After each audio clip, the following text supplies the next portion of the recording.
बिलावर को जो है वहां से ट्रांसफर कर दिया गया है और उनकी जगह नए जो एसएचओ हैं जहीर मन्हाज साहब उनको लगाया गया है।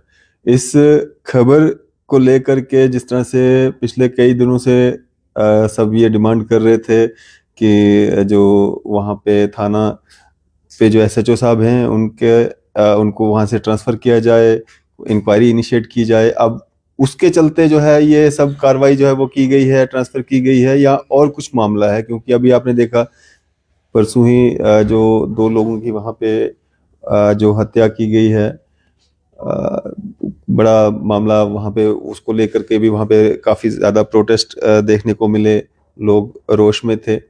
इसी सब पे हम बात करेंगे। हमारे साथ तालिब हुसैन जो लगातार ये जो मक्खनदीन सुसाइड केस है इससे जुड़े हुए हैं, उनसे बात करने की कोशिश करते हैं, उनका इस सब पे क्या कहना है उनसे बात करने की कोशिश करते हैं।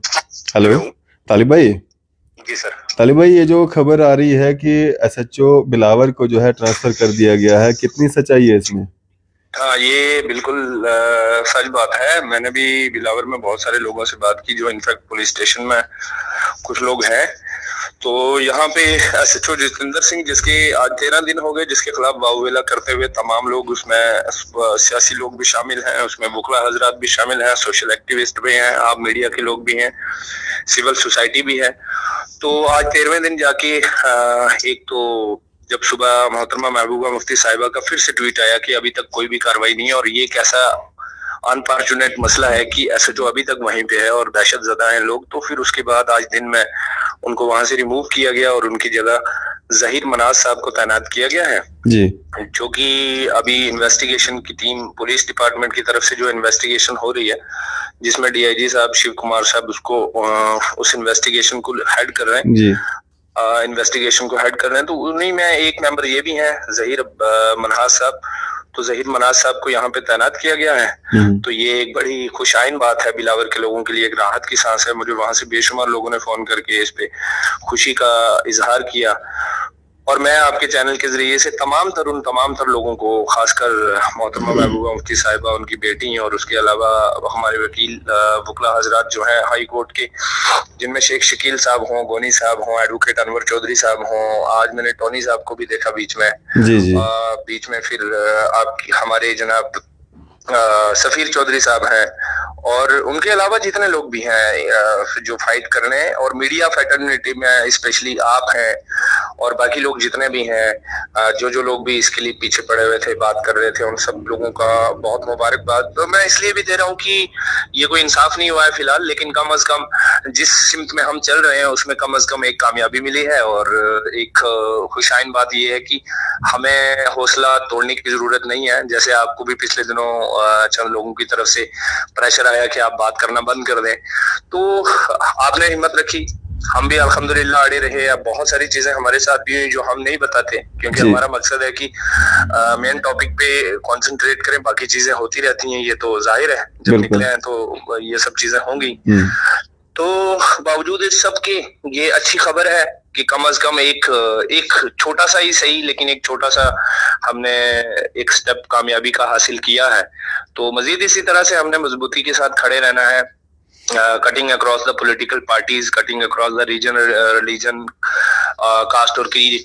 तो तभी जाके इंसाफ मिलेगा। और कल जो एक साना हुआ है बिलावर में, दो हिंदू बिरादरी के लोगों का वहां पे मिस्टीरियस हालत में डेथ हो गई है, उन पे भी हम बड़े रंजीदा हैं और चाहते हैं कि उन पे भी तहकीकात हो और बहुत अच्छे से तहकीकात हो, इंसाफ जो है उनको भी मिले। क्योंकि जिनके घर से बच्चा जाता है वो चाहे कोई भी हो, तो जानते वही वालिदैन है, जानते वही लवाइकीन है, जिनके बच्चे चले जाते हैं, जिनके घर के अफराद चले जाते हैं, तो उनके साथ भी बराबर के शरीक हैं। और ये वक्त ये भी उसी एसएचओ के दौर में हुआ है जब वो कल तक यहीं पे थे। तो इसमें मुबारकबादी की मुस्तक जो है जम्मू कश्मीर पुलिस है, और जो हमारे डीजीपी साहब है, आईजी जम्मू है, और शिव कुमार साहब है डीजीपी, ये डीआईजी साहब जो है जम्मू सांबा कठुआ रेंज के। तो इन सबको मुबारकबाद, और बाकी जितने भी एक्टिविस्ट और जितने भी वॉइसेस हैं जो इस मसले पे बात कर रही थी, उन सबको मुबारकबाद कि कम अज कम हम सब ने इकट्ठे होकर आवाज दी तो बिलावर के लोगों को एक छोटी सी राहत जरूर मिली है। तालिब भाई, ये जो ट्रांसफर है इसको मक्खनदीन केस से क्यों जोड़ा जा रहा है? हो सकता है कि ये जो कल वाला मामला सामने आया, बार बार इस तरह के इंसिडेंट एक ही थाने के अंतर्गत आ रहे हैं, तो उसको उसके चलते ये ट्रांसफर की गई हो?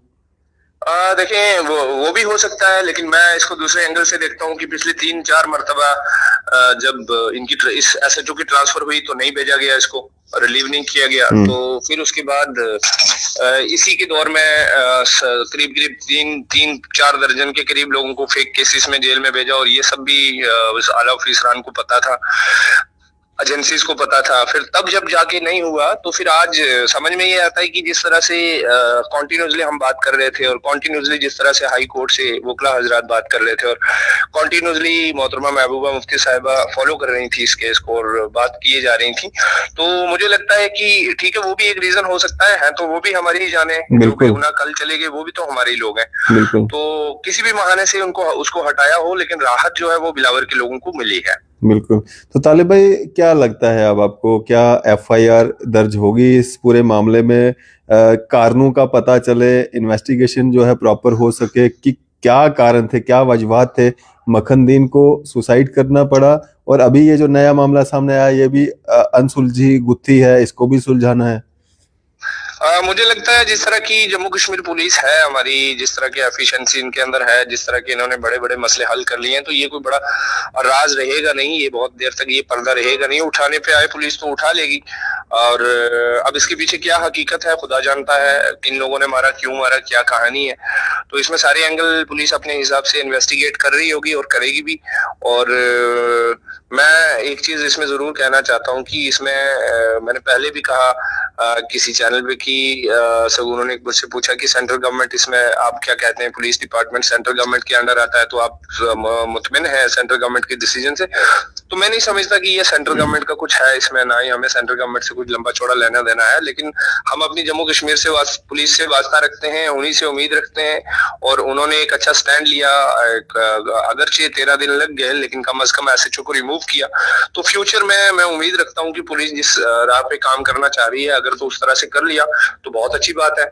ये वही पुलिस है, मैंने पिछली बार भी कहा कि ये वही पुलिस है जिसको सुप्रीम कोर्ट ऑफ इंडिया के अंदर मेरी आंखों के सामने मुबारकबादी दी गई चीफ जस्टिस ऑफ इंडिया ने एक केस में। तो ये सारी चीजें भी अपनी जगह हैं, लेकिन दूसरे एंड पे बड़ी बदकिस्मती ये है कि गवर्नमेंट जो है हमारी पॉपुलर गवर्नमेंट जनाब उमर अब्दुल्ला साहब की लीडरशिप में, तो सीएमशिप में, तो उनकी तरफ से कोई मस्बत कदम नहीं उठाया जा रहा, जो कि मैं हमेशा ये कह रहा हूँ कि जुडिशियल इंक्वायरी होनी चाहिए और किसी सिटिंग जज साहब की सुपरविजन में होनी चाहिए। तो सिटिंग जज साहब की मैं इसलिए बोल रहा हूँ कि अगर रिटायर्ड जज साहब को आप तहकीकात करवाते हैं तो उसका कोई उसका असर नहीं रहता, तो सिटिंग जज साहब से आप करवाएंगे तो वो समझ लीजिए कि उस पर कार्रवाई यकायक शुरू हो जाती है। तो बाकी हम सीबीआई की अगर डिमांड करते हैं, कर रहे हैं कुछ साथी, मैंने वकला हजरात को सुना, तो सीबीआई इस केस में इतना जल्दी ये देंगे नहीं, तो हमारे वक्त की बर्बादी है, क्योंकि हमने पहले भी बहुत कोशिश की थी एक केस में सीबीआई की, बट हुई नहीं बात। तो कुल मिला के हम जम्मू कश्मीर पुलिस पे और जम्मू कश्मीर के जजेस पे क्यों ना भरोसा करें कि जो सिटिंग जज साहब हों। और मैं बड़ा हैरान हूं कि जनाब उमर अब्दुल्ला साहब की सरकार में एक जज साहब को तैनात नहीं किया जा रहा, और मैं मुआवजा नहीं करवाना चाहता, कंपैरिजन कुछ नहीं होता, लेकिन यहाँ पे कंपैरिजन जरूर करेंगे कि पिछली बार जब गवर्नमेंट थी, हालांकि बीजेपी हुकूमत का हिस्सा थी, मोहतरमा महबूबा मुफ्ती साहिबा थी, इसी कठुआ डिस्ट्रिक्ट के अंदर एक मासूमा के साथ मसला हुआ, तो उसमें मोहतरमा महबूबा मुफ्ती साहिबा ने इमीडिएटली लोगों की डिमांड पे क्राइम ब्रांच को केस सौंपा और एक बहुत फास्ट किस्म की कमेटी बनाई, सॉरी टीम बनाई crime branch of Jammu and Kashmir की, और उसमें जम्मू से सितंबरी शर्मा बहन को लगाया, जाला साहब थे उसमें, और लोग थे उसमें, कश्मीर से कुछ अच्छे एफिशिएंट ऑफिसर्स को लगाया और काम किया। लेकिन आज उमर साहब का भी इम्तिहान है, और फिर आपको याद होगा चौधरी लाल सिंह और चंद्र प्रकाश गंगा, दो बड़े पावरफुल मिनिस्टर्स को उन्होंने ड्रॉप किया, और फिर उनकी हुकूमत पे भी आज आके जब गिरी तो एक रीजन ये भी था उस मासूमा का कत्ल। तो आज उमर साहब का भी इम्तिहान है कि उनके वक्त में जो केस हुआ उसमें ना उस मासूमा को उठाते हुए किसी ने देखा कोई चश्मदीद गवाह नहीं था, ना उस बच्ची का कत्ल करते हुए किसी ने देखा कोई गवाह नहीं था चश्मदीद, उस बच्ची का रेप हुआ कोई चश्मदीद गवाह नहीं था। और इसमें तो सारी चीजें सामने हैं, वो वीडियो के अंदर सब कुछ बोल के गया है भाई, जो जान चली गई। उसके बाद उसके वालिद साहब, उसके बाद ये 2-3 दर्जन लोग जो फेक केसेस के अंदर है। तो अगर गवर्नमेंट सच में ये तो कुछ करना चाहती है इन लोगों के लिए, तो वो एक जज साहब को तैनात करें और एक हफ्ते के अंदर दूध का दूध और पानी का पानी हो जाएगा। सालिब भाई, बहुत सारे लोग ना जो ये वीडियोस देखते हैं, इंटरव्यूज देखते हैं, प्रोटेस्ट देखते हैं, कैंडल मार्च देखते हैं, उनमें से बहुत सारे लोग ऐसे भी हैं जो ये कहते हैं कि आप एंटी नेशनल लोगों का जो है वो सपोर्ट कर रहे हैं, और बहुत सारे लोग ये भी कहते हैं, जिस तरह से एक रिबटल भी आया था जिसमें ये कहा गया था कि जो मखनदीन है उसने अपना जो गुनाह है वो उसने माना, जिसके बाद उसको मोबाइल लाने के लिए जो है उसके घर भेजा गया, और उसका क्योंकि राज खुल गया था तो इसलिए उसने अपने आप को जो है वो जहर जो है वो दे दिया।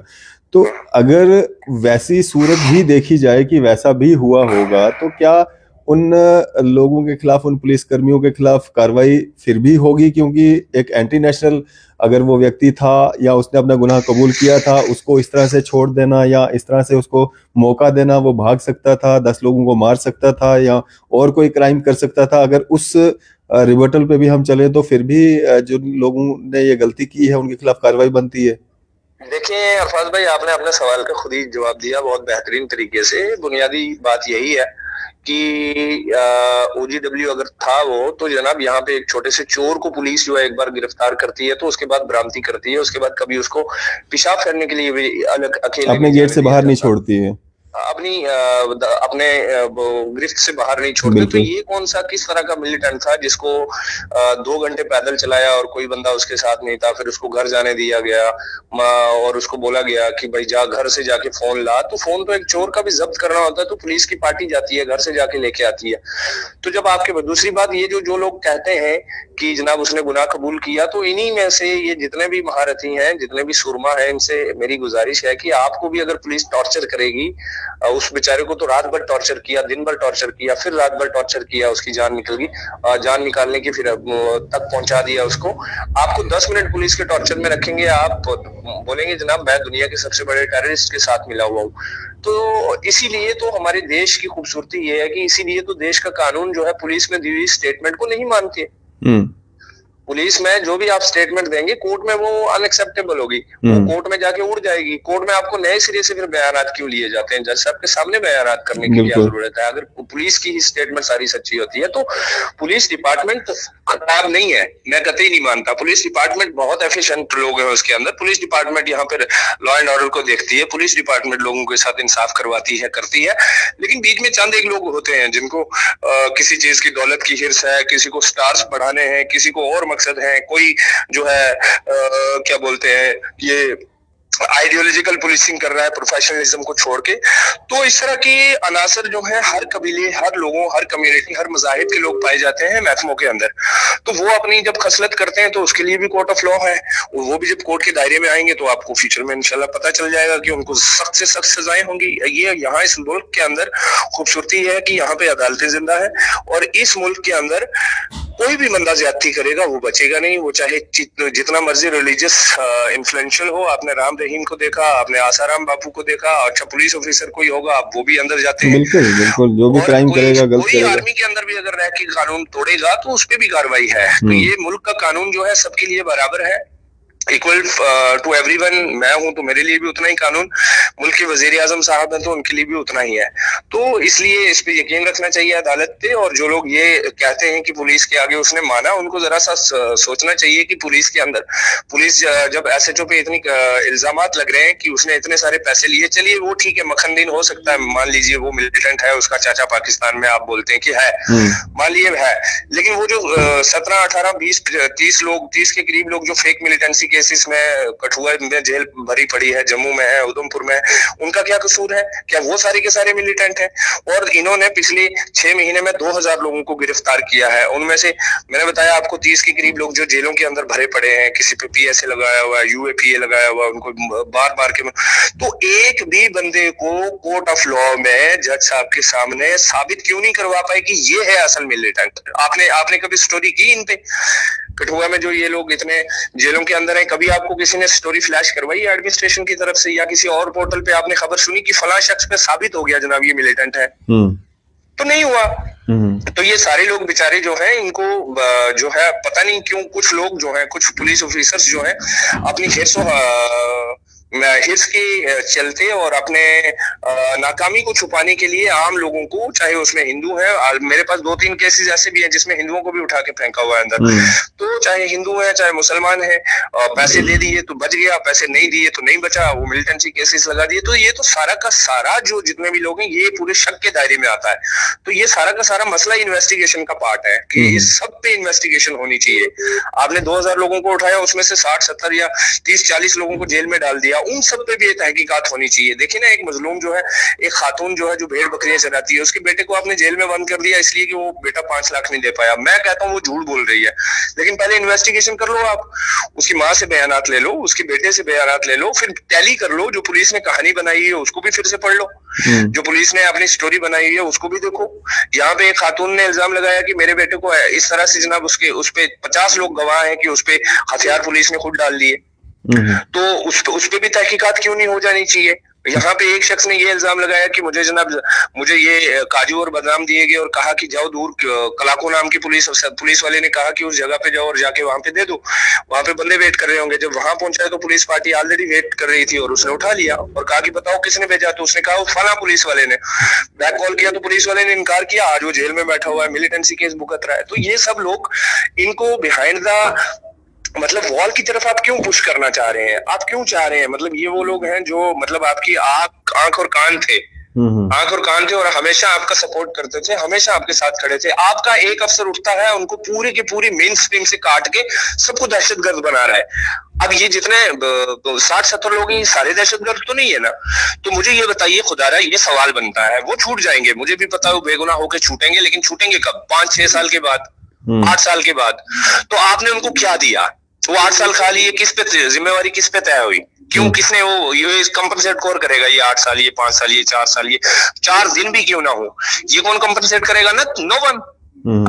हमारी अदालतों ने भी तो इंसाफ नहीं किया ना वक्त रहते जल्दी।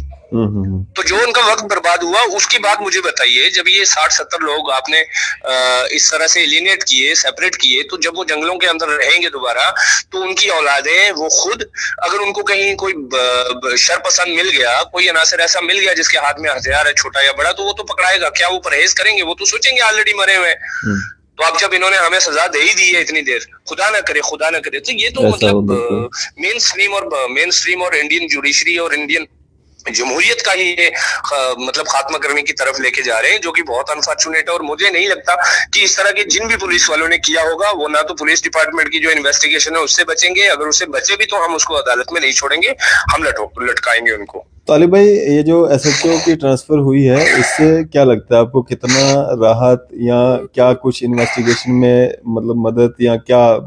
हाँ, ये सच बात है, बिल्कुल बहुत बहुत बेहतरीन बात पूछी आपने। सबसे राहत की बात करें तो जनाब बिलावर के अंदर सांस राहत की, इनफैक्ट सिर्फ बिलावर ही नहीं, बिलावर से बहुत दूर लोई मलार, बनी, बसोली, वहां से लोग फोन करके खुशी मना रहे हैं कि यार शुक्र है जान छूट गई, एक इतना बड़ा बदमाश बैठा हुआ था जो हमें अब भी धमका रहा था कि भाई इस लाइन पे नहीं। तो अब इन्वेस्टिगेशन भी अगर कोई एजेंसी कर रही है, पुलिस कर रही है, वहां पे एक तहसीलदार साहब को भी तैनात किया हुआ है, वो भी कर रहे हैं। खैर वो हमें हालांकि कबूल नहीं है, हम तो अपनी डिमांड करते रहेंगे जब तक हमारी डिमांड मानी नहीं जाती। लेकिन चलिए, इसमें भी कोई अच्छी चीज, अगर पुलिस डिपार्टमेंट या तहसीलदार साहब कोई अच्छी चीज लेके आते हैं तो वो भी सबमिट हो जाएगी फर्दर लास्ट वाली इन्वेस्टिगेशन के आगे, चाहे वो जज साहब की हो या कोई और हो। तो राहत तो है, राहत भी है, और दूसरे नंबर पे इन्वेस्टिगेशन में भी अब चीजें जो है और खुल के चीजें सामने आएंगी।